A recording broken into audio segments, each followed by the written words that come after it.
Bonjour et bienvenue sur cette vidéo à propos de Nvidia Tegra 3. Certains connaissent peut-être déjà la puce Nvidia Tegra. Pour les autres, Nvidia Tegra c'est le nom d'une puce qu'on appelle System on Chip, c'est-à-dire une puce qui comporte à la fois le CPU, le GPU, ainsi que le contrôleur mémoire, Inner Bridge et le Source Bridge. Bref, c'est un tout en un. Vous comprenez tout de suite sa particularité. Ce genre de processeur est très utile dans les systèmes embarqués, les mobiles et plus récemment les tablettes. Techniquement, la puce Nvidia Tegra 3 est basée sur une architecture ARM. C'est une architecture qui consiste à minimiser les jeux d'instructions du CPU pour avoir un processeur le moins gourmand et le plus compact possible. Bien beau me direz-vous, mais attendez de voir ce qu'elle a dans le ventre. La puce Tegra 2 intègre un processeur dual-core ainsi qu'un GPU muni de 2 cœurs. Maintenant, on passe à un quad-core cadencé à 1,5 GHz et normalement un GPU doté de 12 cœurs. Et ce n'est pas tout, Nvidia ne rigole pas, la puce Tegra 3 est 5 fois plus performante que sa petite sœur, et elle dépasse les performances d'un Centrino Duo.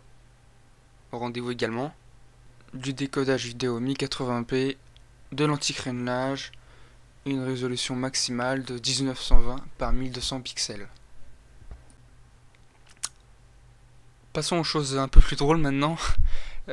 Kal-El, c'est le nom donné à ce processeur, donc clin d'œil à Superman bien sûr, fournit des performances assez extraordinaires.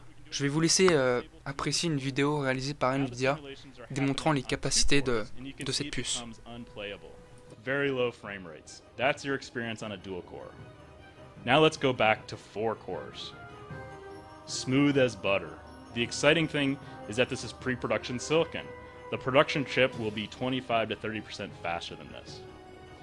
Now let's have a little fun. This is a carnival theme. There are jacks in the boxes. As you bounce the ball into the boxes, they respond and mess with you. All the collisions are being simulated again using physics, all in real time. Now the point of this game is to hit the right combo of boxes to trigger the button in the middle. And if the box sends you over the ledge, you can restart, as you just saw. So once you hit all of the boxes in the right order, it'll put you back on the middle of the button. And then the clown will mess with you. Now it's a little bit challenging, obviously, to do that at first, because it is a game, after all. So you can actually go around, you've got barrels to interact with, you have boxes, you have drapes, the lighting in the scene. Comme vous avez pu le voir, la qualité des effets graphiques et physiques est remarquable. Il ne faut pas oublier que nous avons affaire à une puce tout en un. L'interactivité avec les éléments, le tissu ou encore les jeux de lumière sont des opérations ordinairement très lourdes, cependant Tegra 3 s'en sort très bien. Une tablette plus puissante que votre ordinateur, la question mérite d'être posée. À présent, ce genre de puce est suffisamment puissante pour décoder de la vidéo ou jouer de la 3D comme on a pu le voir dans le trailer. Tous ces calculs que les ordinateurs avaient pourtant encore du mal il y a tout juste quelques années, voire même maintenant. Et ce n'est pas fini, Nvidia annonce des améliorations 10 à 50 fois meilleures sur ses prochaines puces. Au niveau de la date de sortie de la puce Tegra 3, elle n'a pas encore été divulguée, mais les mois sont comptés. Et bien voilà, vous avez fait un rapide tour de la puce Nvidia Tegra 3.